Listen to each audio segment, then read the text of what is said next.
Amen. Hallelujah, praise God. तो इस समय हम वचन में देखेंगे। हालेलुया, प्रेज गॉड, परमेश्वर के नाम को महिमा। याकूब उसका 3रा अध्याय और 5 और 6 वचन हम देखेंगे।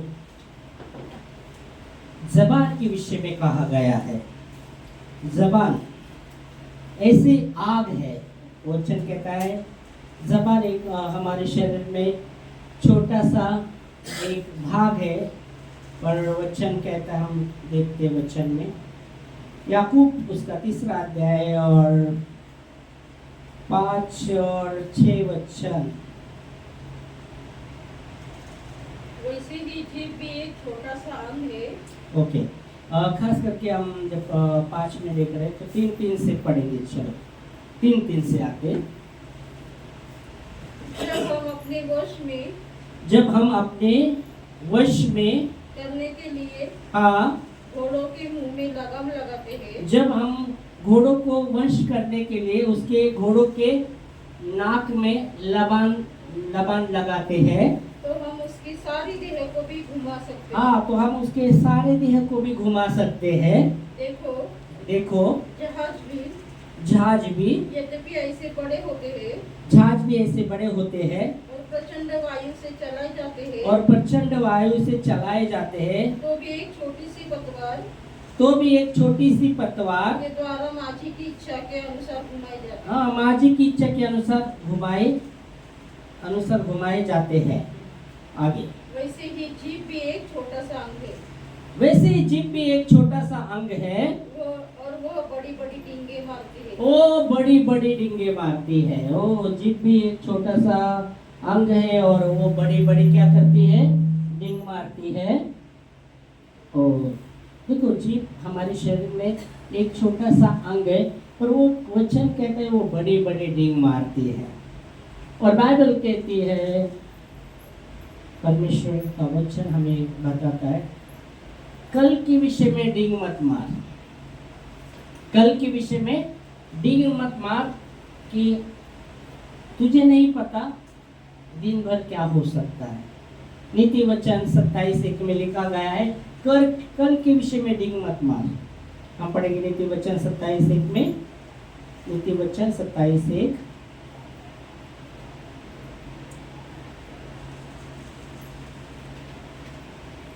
नीति वचन उसका 27वां अध्याय और 1 वचन। 27वां अध्याय नीति वचन 27 उसका 1 वर्ष पहला वचन। 27 का 1। हाँ, कल के दिन के विषय में डींग मत मार। क्यों? आगे, हाँ, तू नहीं जानता दिन भर में क्या होगा। कल के विषय में डींग मत मारना। तू नहीं जानता दिन भर क्या हो सकता है। और यह वचन कहता है, जबान भी हमारे अंदर एक ऐसा छोटा क्या है, एक भाग है। और क्या करता है वो? क्या करता है? ओ बड़ी बड़ी डींगे मारता है। तो परमेश्वर का वचन जबान के विषय में कहता है कि बड़ी बड़ी डींग मत मारना। और यह वचन कहता है वो बड़ी बड़ी डींग मारती है। फिर आगे देखो, थोड़ी सी आग से कितने बड़े वन में आग लग जाती है। छोटी सी आग, चिंगारी जंगल को जला देती है। छोटी सी चिंगारी पूरे जंगल को जला सकती है। वैसे ही जबान के विषय में कहा गया है। क्या कहा गया है? जीभ भी एक आग है। जबान भी एक आग है। देखो, छोटी सी चिंगारी, छोटा सा आग या छोटी सी चिंगारी जंगल को जला सकती है। तो वैसे ही बाइबल कहती है, परमेश्वर का वचन याकूब कहता है, जबान भी एक आग है। जबान, आपका जबान, मेरा जबान एक आग है। और जीभ हमारे अंगों में अधर्म का एक लोक है। हाँ, और सारी देह पर कलंक लगाती है। हाँ, और जीवन गति में आग लगा देती है। हाँ, और नरक उनकी आग से जलती रहती है। ओ मलकुल की आग से जलते रहती। तो जबान के विषय में हमें बहुत ही ज़रूर ध्यान देना है कि हमें ऐसे बड़ी बड़ी डींगे नहीं मारनी। हमें जबान को, बाइबल कहती है मनुष्य जबान को वंश नहीं कर सकता। वचन में लिखा है, 8 वचन पढ़ेंगे तो वहाँ लिखा है, पर जीव को मनुष्य उसका 8 ही याकूब उसका 3रा अध्याय 8 वचन। पर जीव को मनुष्य में से कोई वश में नहीं कर सकता। हाँ वह एक ऐसी बला है हाँ, जो कभी रुकती ही नहीं। ओ ऐसी बला है कि वो रुकती है नहीं। वह प्राण नाशक विष से भरी हुई है। हाँ, वो प्राणनाशक विष से भरी हुई है। तो खास करके याद है कि जबान को कोई मनुष्य वश नहीं कर सकता, पर वचन में लिखा गया है। इसलिए आप देखेंगे तो जबान को कोई मनुष्य वश नहीं कर सकता, पर हम देखते हैं वचन में, इसलिए लिखा है कि पेंटिकोस्ट के दिन पवित्र आत्मा जब आया, जबान के समान आग से आग फटी हुई जबानें आकर एक एक के ऊपर बैठ गई और वो अन्य अन्य भाषा बोलने लगे। कोई मनुष्य जबान को वश नहीं कर सकता, पर एक है वश करने वाला, वो है परमेश्वर। पर आपको और मुझे अपना जबान को प्रभु के पवित्र आत्मा के हवाले करना बहुत ही जरूरी है। तो जब परमेश्वर के पवित्र आत्मा के हवाले हम जब अपने जबान को करेंगे तो हम डींगे नहीं मारेंगे, हम छल की बातें नहीं करेंगे, श्राप नहीं देंगे, झूठ नहीं बोलेंगे, सच बोलेंगे। यीशु ने कहा तुम सत्य को जानोगे और सत्य तुम्हें स्वतंत्र करेगा। नीति वचन 18:21 में लिखा है, जबान में जीवन और मृत्यु दोनों होते हैं और जो उसका फल, वो जो निकालेगा उसका फल भोगेगा। जबान में, नीति वचन 18:21 में लिखा गया है, जबान में जीवन और मृत्यु दोनों होते हैं। जीव के वश में, हाँ, जीव के वश में मृत्यु और जीवन दोनों होते हैं। देखो जबान के वश में क्या है, जीवन और मृत्यु दोनों होते। जबान में क्या है, जीवन भी है और मृत्यु भी है, दोनों है। ओके, आगे। और जो उसे काम में लाना चाहता है, जो उसे काम में लाना चाहेगा उसका फल भोगेगा। वह उसका फल भोगेगा। जो, हाँ देखो जबान में, इधर देखो, इधर इकड़पा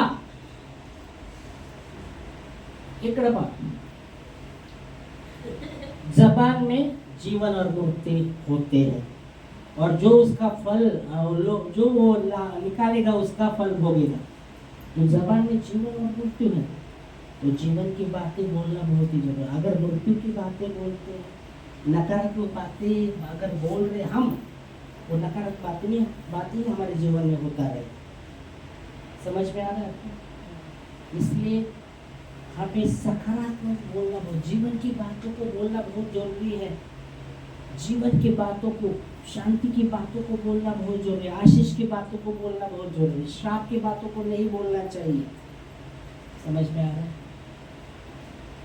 क्योंकि हमारे जबान में जीवन और मृत्यु दोनों है और जो उसको निकालेगा, अगर जीवन की बातों को निकालेगा तो जीवन ही प्राप्त होने वाला है, उसका फल उसको मिलेगा। अगर मृत्यु की बातों को निकाल रहा है, उसका फल उसको मिलने वाला है।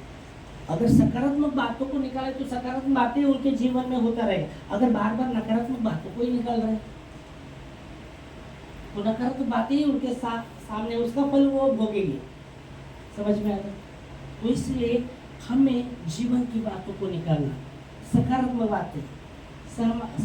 बातों को निकालना बहुत ही जरूरी है। आमीन।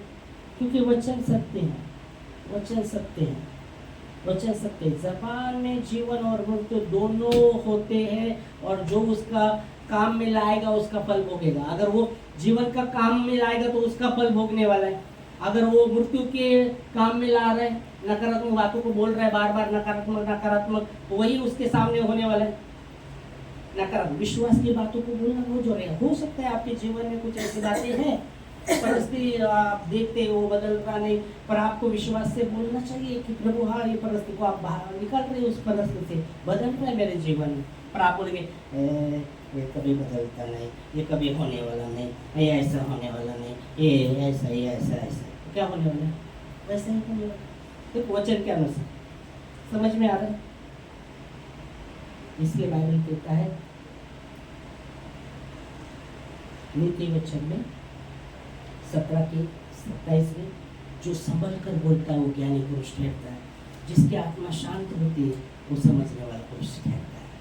27 नीति वचन 17 का 27 जो संभल कर बोलता है 27 उसका हाँ बराबर जो संभल कर बोलता है 27 17 का 27 उनको भी निकाल दे। 27 मिला क्या? हाँ बोलो। जो संभल कर बोलता है, जो संभल कर बोलता है, ये बाजू को मिलेगा, ये बाजू रहेगा, वो निकालो हाँ उधर रहेगा 27। जो संभल कर बोलता है वो ज्ञानी ठहरता है, जो संभल कर बोलता है वो ज्ञानी ठहरता है, और जिसकी आत्मा शांत रहती है ओ जिसकी आत्मा शांत रहती है वही समझ वाला पुरुष है। वही समझने वाला पुरुष है। इसलिए अपनी जबान को सकारात्मक बातों को निकालना बहुत जरूरी, जबान से नकारात्मक बातों को नहीं, क्योंकि जबान में जीवन और मृत्यु दोनों है। अगर हम जब जानते सच्चाई को तो हमें जीवन की बातों को निकालना, आशीष की बातों को जीवन में निकालना है, विश्वास से सकारात्मक बातों को निकालना है। हो सकता है परिस्थिति विपरीत है और आप कैसे करेंगे? वो विपरीत परिस्थिति वही बातें करते रहेंगे तो क्या होने वाला है? वही आपको मिलने वाला है। इस परमेश्वर का वचन कहता है मेरा धर्म विश्वास से जीवित रहेगा।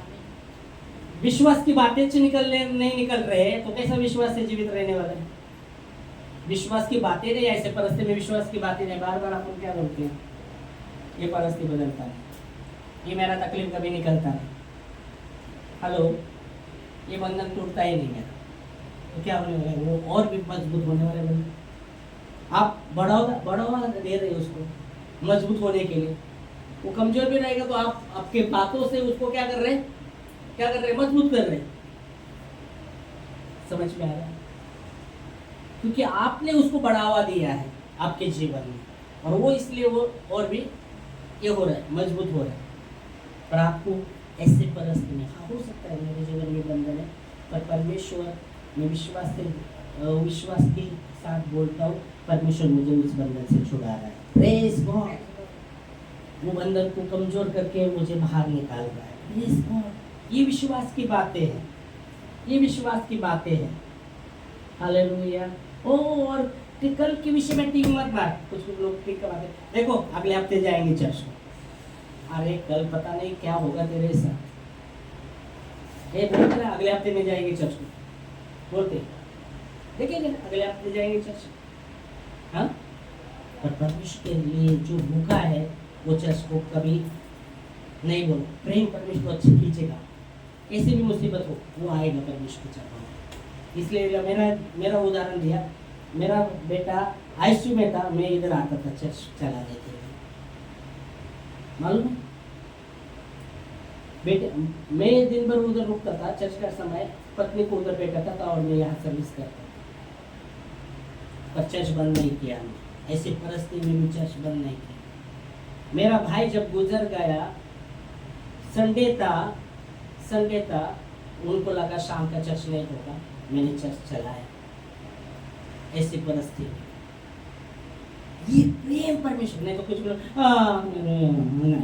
हेलो, क्या है तुम्हारा विश्वास, क्या है तुम्हारा भूख परमेश्वर के प्रति? हाँ, ऐसा झालं बोलो ना, नहीं आलो, वैसा हुआ इसमें नहीं क्या?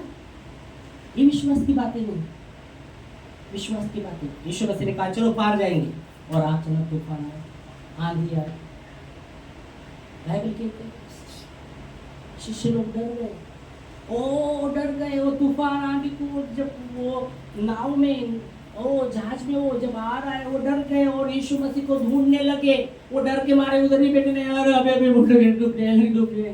पर उस यीशु मसीह को ढूंढ रहे उस परिस्थिति में भी वो वो ढूंढ रहे किधर है प्रभु, हम तो मरे जा रहे हैं, किधर है प्रभु। और ऐसे ढूंढते ढूंढते बाइबल कहती है यीशु मसीह उस नाव के नीचे था, नीचे पर उधर था, वो नीचे सोया था। और वो चल कहते हैं उसके पास गए। ऐसे परिस्थिति में वो रोते नहीं बैठे, डर के मारे वैसे बैठे नहीं, वो यीशु को ढूंढ रहे थे उस परिस्थिति में भी। बहुत से लोग क्या परिस्थिति को देखते हैं, निराश, कुछ प्रार्थना किया, ऐसा कैसे करेंगे प्रार्थना, कैसे करेंगे, अरे गलत। मेरा धर्म में विश्वास से जीवित रहेगा। वो ढूंढने लगे और यीशु मसीह के पास, प्रभु आपको फिक्र नहीं काम दोगे। उस बात पर भी यीशु मसीह ने उनको क्या किया, हाँ हाँ आओ, तुमने बहुत अच्छा किया, ऐसा बोला था यीशु मसीह। क्या बोला यीशु मसीह, हे अल्पविश्वास। इतना करने के बाद भी लोग क्या बोलते, हमने भरपूर किया, हमने बहुत किया, उपवास किया, प्रार्थना किया, हाँ बहुत कर रहे हैं। अरे क्या कर रहे थे? ऐसी परिस्थिति में भी वो बोलता है हे अल्पविश्वासी, तुम्हारा विश्वास किधर है? ऐसी परिस्थिति में भी वो ढूंढ रहे थे। और हम विश्वासी कहते हैं थोड़ा सर दर्द दुखने दो, चलो अगले हफ्ते जाएंगे। अरे कल के विषय में पता नहीं, पर आप बोल सकते हैं विश्वास के साथ, अब होती बापा आपको उठने को ही नहीं हो रहा, परमेश्वर जानता है आपको उठने को ही नहीं हो रहा, तब नहीं आए तो परमेश्वर जानता है, पर आपको उठने बाद में सब बातें कर सकते, चर्च कोई सब बात कर सकते, काम को दुख रहा है फिर भी जाएंगे, क्यों? काम को दुख रहा है फिर भी जाएंगे, क्यों? और परमेश्वर का राज्य का आ गया तो पीछे पीछे आते जाएंगे। परमेश्वर चाहते हैं हम बढ़े, परमेश्वर चाहता है बढ़े। आमीन। वचन कहता है जो यहोवा की बाट जोतते हैं वो नए बल को प्राप्त करते जाएंगे, वो नए बल को प्राप्त करते, वो कब की नए उड़ेंगे,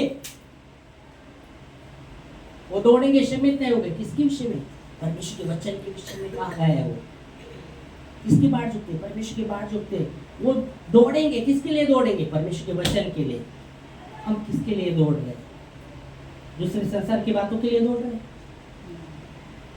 संसार में हम रहते, पर संसार से हमें अलग किया है। परमेश्वर ने संसार में हमें रखा है, पर संसारिक नहीं, संसार से अलग किया है। आपके माथे पर, मेरे माथे पर छापे, इसलिए वचन कहते हैं संसार के सदृश न बनो, तुम्हारे मन के नए होने से तुम्हारा चाल चलन बदलता जाए, जिससे तुम्हें परमेश्वर भली और भाव की इच्छा पता करते रहो। आमीन, हालेलुया, प्रेज गॉड। क्या वचन में लिखा है? वचन कहता है जो संभल कर बोलता है वो ज्ञानी पुरुष कहता है, जिसका आत्मा शांत है वो समझने वाला पुरुष है। कल के विषय में एक बात मानना, कल पता नहीं, कल देखेंगे क्या नहीं पता नहीं, कल के विषय में पता नहीं है, कल देखेगा कल नहीं देखेगा।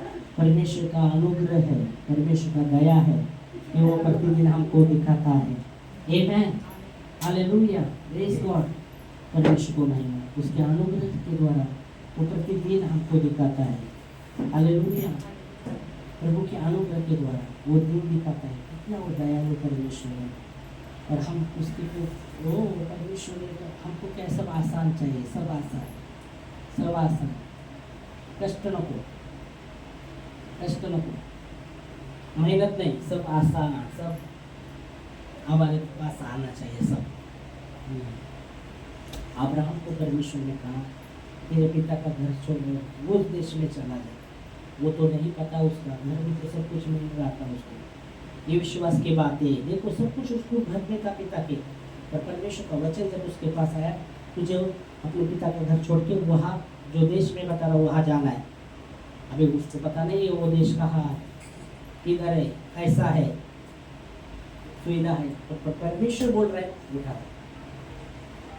तो लोगों को क्या चाहिए? सब अच्छा अच्छा, सब आसान, हिम्मत। हाँ, पर यहाँ विश्वास की बातें आती है, विश्वास की बातें कि हाँ उठाओ और निकला, कितना तो मुसीबत से गुजर रहा, और परमेश्वर उसके साथ था, क्योंकि उसने परमेश्वर के वचन को पकड़ा था। प्रभु ने कहा चल, हालेलुया, प्रेज़ गॉड। हम क्या लिखते हैं? क्या लिखते हैं? सब सुविधा होना चाहिए, ऐसा होना चाहिए, वैसा होना चाहिए, ऐसा होना चाहिए। हालेलुया। परमेश्वर के वचन को मतलब बाइबल की उसके फाटकों में धन्यवाद के साथ आना चाहिए, उसके आंगनों में स्तुति करके आना। अरे कुड़कुड़ कुड़कुड़ करके आ रहे हैं, क्या बोले जबान?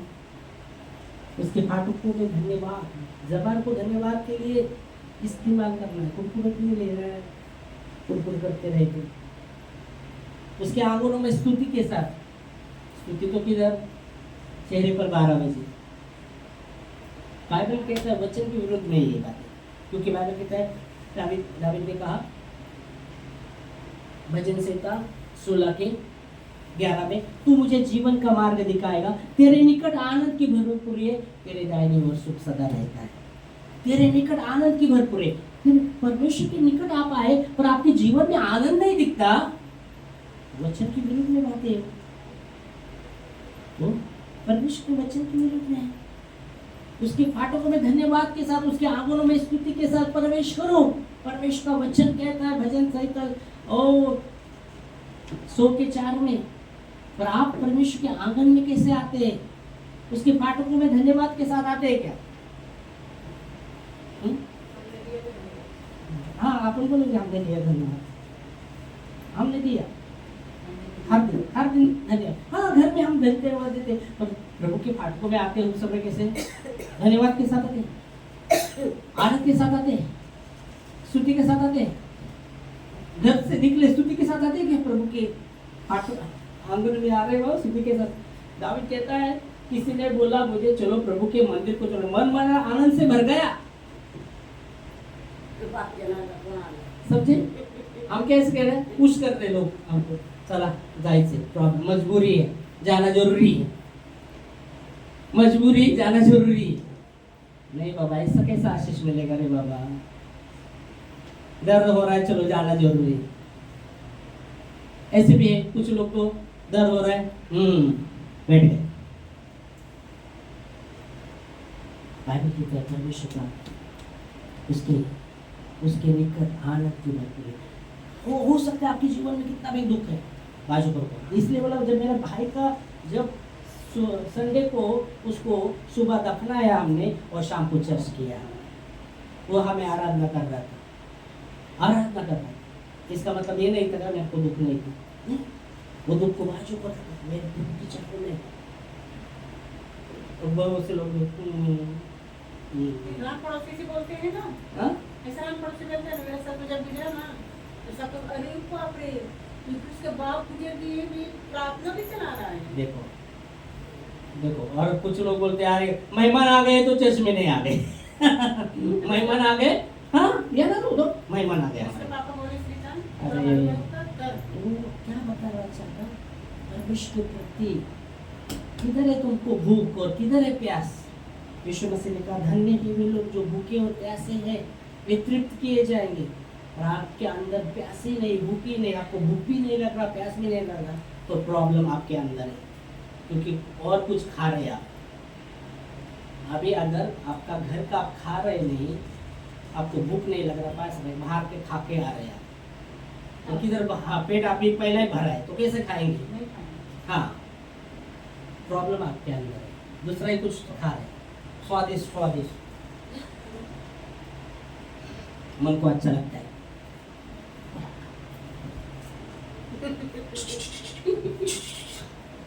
इससे पेट भर रहा है, वचन किधर जाएगा फिर अंदर?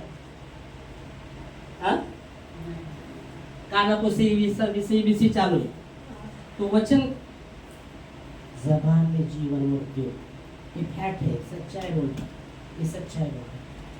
ये आशीष के विषय में बात कर रहा हूँ। परमेश्वर का वचन बाइबल कहते जो संभल कर बोलता है, खाली खुशी नहीं करता। मैंने कई बार बताया था, जो जोश लगाता है ना वो शैतान का स्वभाव है। दोष लगाते हैं बार बार लोगों पर, वो शैतान का स्वभाव है। क्या हो सकता है, और दोष सच्चाई नहीं है, और वो फिर भी दोष लगा रहा है। वो सच्चाई नहीं होकर भी अगर दोष लगा रहा है, ये स्वभाव शैतान का है। क्योंकि बाइबल कहते हैं दिन भाई पर दिन रात दोष लगाने वाला उसको गिराया गया, वचन में लिखा। और वो सभा उसे निकल के गए बार मैंने वसंत को बताया। और उसके पहले हमने इसके विषय में देखा था, पाप के विषय को। बाइबल की याकूब 4:17 में, अच्छा करना मालूम हो के भी जो नहीं करता उसके लिए पाप है, भलाई करना जानकर कर भी नहीं करता उसके लिए पाप है। और परमेश्वर का वचन तो भलाई है, परमेश्वर का वचन भलाई है। मेरा धर्म विश्वास से जीवित है। परमेश्वर के प्रति भूख और प्यास होनी चाहिए। कैजुअल नहीं, कैजुअल आप कैजुअल नहीं, मैं कैजुअल नहीं। वो राजाओं का राजा ने आपको और मुझे चुना है। हम साधारण लोग नहीं चल रहे, साधारण लोग जैसे नहीं। आप और मैं साधारण नहीं है। वो राजाओं का राजा प्रभु पर आप विश्वास करते हैं तो उसके प्रति कितना हमें आज्ञाकारी होना है, कितना हमेशा तैयार रहना है उसके लिए। बाइबल कहते हैं जो तैयार थे कुमारी वही गए उसके साथ ना। परमेश्वर का राज्य 10 कुमारों की जैसा ही बाइबल में लिखा है। जो तैयार थे वही उसके साथ गए, जो तैयार नहीं थे वो नहीं गए। फिर उन्होंने तेल लाया, वे लाया, प्रभु खोलो हम अगले खोलो। प्रभु बोलता मैं नहीं जानता तुम्हें नहीं जानता। क्यों? इन्होंने मशाले लिया पर तेल नहीं लिया। और बुद्धिमान देखो जो संभल कर बोलता है वो बुद्धिमान व्यक्ति है, जिसका आत्मा शांत रहता है वो समझने वाला पुरुष है। बुद्धिमान कुमारी ने क्या किया? मशाले लिया, तेल भी लिया और जागरूक थे। प्रभु राह देख रहे थे, पर बाइबल कहते राह देखते देखते मध्य रात होने को आया, दूल्हा आने में देर था, तब सो गए, सब सो गए थे। कुमारी बुद्धिमानी कुमारी भी सोए थे, मूर्ख भी सोए थे, दोनों सोए थे। पर मध्य रात्रि आवाज आया, दूल्हा आ गया है, तो वो जो सब उठे, मूर्ख भी उठे, ये भी उठे और आपने अपने मशाले को तैयार किया और जलाने गए। तो बुद्धिमान के मसाले जल गया क्योंकि उन्होंने तेल लाया था। और मूर्खों ने इनमें से मशाले, हाँ विश्वास है ना, क्या प्रार्थना किया, हाँ किया ना, बाइबल पढ़ा, हाँ तेल ही नहीं, मशाले तो है साथ में। और क्या हुआ? उनकी मशाले बुझने लगी, उनकी मशाले बुझ। विश्वास तभी परखा जाता है जब परिस्थिति ऐसा विपरीत रहता, तभी विश्वास की परख होती है कि हम कितने खरे निकलते। समझिए, परमेश्वर परखता है हमें, परखता है परिस्थिति। देखो कुछ ऐसे उसके लिए कोई कठिन नहीं बात नहीं, उसके लिए कुछ भी कठिन नहीं। तो परमेश्वर परखता है कि ऐसी परिस्थिति में ये क्या करता है, ऐसे परिस्थिति में ये क्या करता है। एक समय कितने परेशान थे, बहुत परेशान हाँ, थे। कितने विश्वास में बना रहता है, क्या क्या करता है, परखता है परमेश्वर। परख उसकी होती है जो वचन के अंदर परखता है परमेश्वर, क्यों खराब निकलने के लिए। पर कितने तो लोग हैं, 50 में 5 लोग खरे निकल सकते हैं, 45 लोग ऐसे ही। हाँ, क्योंकि बाइबल कहते हैं यीशु मसीह के पास भीड़ आ रहे थे 3 प्रकार के लोग। कुछ लोग थे चंगाई मिल रहा है इसलिए चल रहे, कोई लोग इसलिए चल रहे थे खाना मिलता है खिलाता है यीशु, इसलिए चल रहे। तीसरे लोग जो थे वो उन्होंने सच्चाई को जाना था, ये राजाओं का राजा है, इसलिए उसके पीछे चल रहे थे। जब अंधा बैतैल को जैसा बैतैल को जिसको उसको पता चला कि यीशु मसीह जा रहा है, वो चिल्लाने लगा, दाऊद के पुत्र मुझ पर दया कर, दाऊद के पुत्र मुझ पर दया। दो झूठ में भेड़ थी ना, पहले झूठ में जो चंगाई के लिए, चुप, क्यों चिल्ला रहा है, क्यों चिल्ला रहा है, अंधा है तू, क्यों चिल्ला रहा है, हमने नंबर लगाया। हाँ, दूसरे खाने वाले, क्यों चिल्ला रहा है, चुप, क्यों चिल्ला रहा है। बाइबल कहती है ये 2 झूठ वाले उसको चिल्ला रहे, चुप बैठ, क्यों चिल्ला रहा है। और तीसरे झूठ वाले वो चल रहे ऐसे चल रहे, और यीशु मसीह रुका। और देखो बहुत से लोग चिल्ला रहे थे, पर यीशु मसीह उसका आवाज सुना। यीशु मसीह ने देखा इस परिस्थिति। अभी यीशु मसीह को पता है उसके पीछे कौन कौन चल रहा है, सिर्फ चंगाई के लिए आ रहे वो भी पता है, क्योंकि मन के बातों को प्रभु जानता है। चंगाई के लिए आ रहे वो भी चल, क्योंकि बाइबल कहती 10 कोड़ी जब यीशु मसीह के आए, हमको शुद्ध होना है। यीशु मसीह कहते याद को जाओ दिखाओ, और जाते जाते जंगल से शुद्ध हो गए, 9 जन भाग गए, एक जना आया, चलो प्रभु धन्यवाद। तो यीशु मसीह कहते 9 को और नहीं मिला, तुम 10 लोग थे, दूसरे को चंगाई देना। तो कुछ लोग चंगाई के लिए जा रहे थे, चंगाई मिला भाग गए, चलो अपना हो गए। दूसरे लोग खाना खाने के लिए, क्योंकि यीशु मसीह ने 5,000 लोगों को खिलाया, तो खाना खाने के लिए, कुछ नहीं बाबा होता है तो चलो खाना खाने के लिए अपना खाना मिलेगा, इसलिए चल रहे। कुछ लोग है ना, काम कुछ नहीं रहता, उनको काम नहीं आता तो बोले चलो सेवा में जाएगी, ऐसे भी लोग रहते। ओके, पर वैसे ये लोग चल रहे थे। पर तीसरे लोग थे, वो विश्वास के साथ चल रहे थे, उन्होंने जाना था यही है राजाओं का राजा, इसलिए उसके पीछे चल रहे थे। और वो अंधा भी वही, उसने चंगाई के लिए नहीं ये यीशु मसीह को पुकारा। इसका मतलब ये नहीं मैं बोल रहा हूँ कि चंगाई के लिए पुकारना नहीं चाहिए, ये नहीं याद रखना। ओके, तो उसने चंगाई के लिए, पर वो यीशु मसीह को देखने वाला था, वो राजाओं का राजा, उसके विषय में बहुत सा सुना था और वो चाहता कि यीशु मसीह कोने में देखो आंखों से। इसलिए देखो किसका अपन बहुत चर्चा सुनते तो आप बोलेंगे यार कौन सही व्यक्ति, देखना चाहिए। आपने कभी देखा नहीं वो व्यक्ति को और उसका चर्चा बहुत सुना है, तो आप क्या करेंगे, चलो अपन भी देख सकते हो कैसा है वो व्यक्ति। वैसे इसने प्रभु के बारे में बहुत सा सुना था और वो चाहता था कि यीशु मसीह को देखना। इसलिए जब यीशु मसीह ने बुलाया उसको ना, यीशु मसीह बोला तू क्या चाहता है मेरे लिए? उसने क्या बोला, मैं देखना चाहता हूँ। देख, यीशु मसीह कहते हैं मैं चाहता हूँ तू देख। उसके आंखों को हाथ लगा और वो तुरंत देखने लगा। वो खाने के लिए नहीं जाता, तो अंधा भिखारी बोलता था अरे मैं कितना दिन से भूखा हूँ, आके जाने दे, मुझे देखना भी नहीं, मेरा पेट का आग बुझाने के लिए मुझे खाना दे। खाने के लिए जाता था अगर रहता, पर नहीं, वो यीशु मसीह। तो खास करके उसके पाठों को भी हमें कैसा आना है, धन्यवाद के साथ, हाँ, आंदोलन में स्तुति के साथ। दावीद ने कहा किसी ने मुझे कहा चलो प्रभु के मंदिर को चले, तो मेरा मन आनंद से भर गया, आनंद से भर गया। और जो आनंद से भरता है, मैंने कलीसिया का सुना, पास्टर आने के पहले पूरा कलीसिया आकर बैठता है चर्च में और क्या करते हैं, प्रार्थना करने लगते हैं पास्टर आने के पहले ही। और अपना इधर 7 बज के जाता है, 7 बजे सर्विस, 7 बज के भी जाता है। कितना भूखे हमारे अंदर परमेश्वर, कितने आनंद से भरते हैं। और बहुत से कारण हमारे पास रहते हैं, बहुत से कारण, ऐसा हुआ वैसा हुआ, ये हुआ ऐसा, इसलिए ऐसा ऐसा कारण देने में आपको बहुत माहिर है। वही अगर आपको बॉम्बे को जाना है ट्रेन से और 7:30 बजे ट्रेन है, 7:30 बजे 6:30 बजे, तो आप 7 बजे उधर नहीं जाएंगे। 7 बजे जाएंगे तो क्या होने वाला, हाँ, तो कितना बजे जाएंगे आप, 6:30 बजे ट्रेन है तो कितना बजे जाएंगे, 7:30 बजे, 6:30 बजे जाएंगे उधर, घर से 6:30 बजे निकलेंगे। क्यों 6:30 बजे भी नहीं निकल सकते, 6:30 बजे बराबर शार्प 6:30 बजे आपका ट्रेन है, तो बराबर 6:30 बजे घर से नहीं निकलने वाले, आप 6 बजे निकलेंगे, आधा घंटा पहले। क्यों, क्योंकि मेरे को समय पर उधर पहुंचना, उस बात के लिए आप सफर करना। परमेश्वर के राज्य में कितने लोग, कितने क्या चलो, कितने कैसे आशीष पाएंगे ना। और हम बोले हम विश्वासी, अंदर यार परमेश्वर जानता है, परमेश्वर जानता है। मैं एक बार तो इतना बारिश हो रहा था और मैं नया विश्वासी था, एकदम नया, मास्टर भी नहीं था, और इतना बारिश हो रहा था, मैं भीग चिक के गया बारिश में। बोला यीशु मसीह तो ये तूफान आदि से अपन भीग के पूरा भीगा था।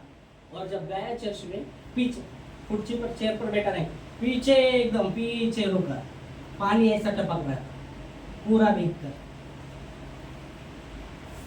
वो जोश परमेश्वर के प्रति, वो प्यार परमेश्वर के प्रति। मैं कितना तो वचन डालता हूँ, और मैं वचन नहीं कितना तो ये डालता हूँ, एक मेरे पास है, तुम अगर चर्च में लेट आते तो आप परमेश्वर के प्रति प्रेम के प्रति, परमेश्वर का प्रेम आपके उसके प्रति तुम्हारे अंदर ठंडा है।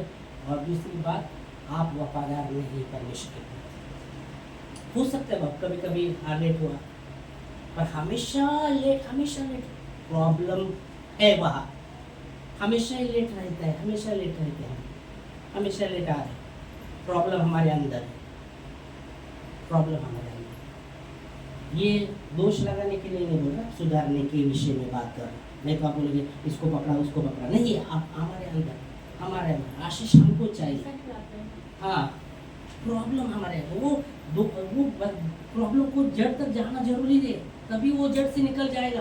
पर आप उसके ओर ध्यान ही नहीं देंगे, वो तो क्या होने वाला है, और भी मजबूत होने वाला है ना। परमेश्वर का वचन कहता है, दावीद ने कहा, जब किसी ने कहा मैं आनंद से भर गया, वो कहने लगा कब मैं प्रभु के मंदिर में जाऊं।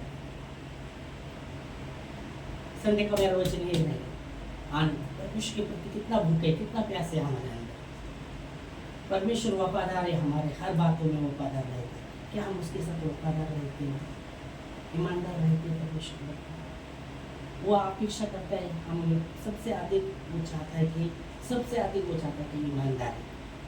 इसलिए जब आदम को पूछा तूने फल खाया था क्या तो प्रभु को पता नहीं था क्या उन्होंने खाया है कि नहीं खाया? पता था यीशु मसीह को, परमेश्वर को पता था इन्होंने फल खाया है, परमेश्वर को पता था इन्होंने खाया, फिर भी परमेश्वर ने पूछा तूने खाया क्या? वो अपेक्षा करता था ईमानदारी से उत्तर। तो क्या बोले, इसने खिलाया। वो सामरी स्त्री को बोलता है जा तेरे पति को ला। अभी इसको पति नहीं था, 5 पति होके गए थे और जिसके साथ रहता था वो उसका पति नहीं था। सामरी स्त्री को बोलता है जा तेरे पति को लेके आ। बोलती मेरे को पति नहीं। बोला तू सही बोले, क्योंकि तेरे 5 पति होके गए, जिसके साथ रहती वो भी तेरा पति नहीं। तो उसने ईमानदारी से उत्तर दिया, उसने कुछ भी छुपाया नहीं। बोल परमेश्वर सच्चाई चाहता है, ईमानदारी चाहता है। हालेलुया। बहुत सी बातों में परमेश्वर सबसे अधिक ईमानदारी चाहता है, क्योंकि वो ईमानदार है, हमारे साथ ईमानदार है, हमारे साथ उसको धोखा नहीं चाहिए।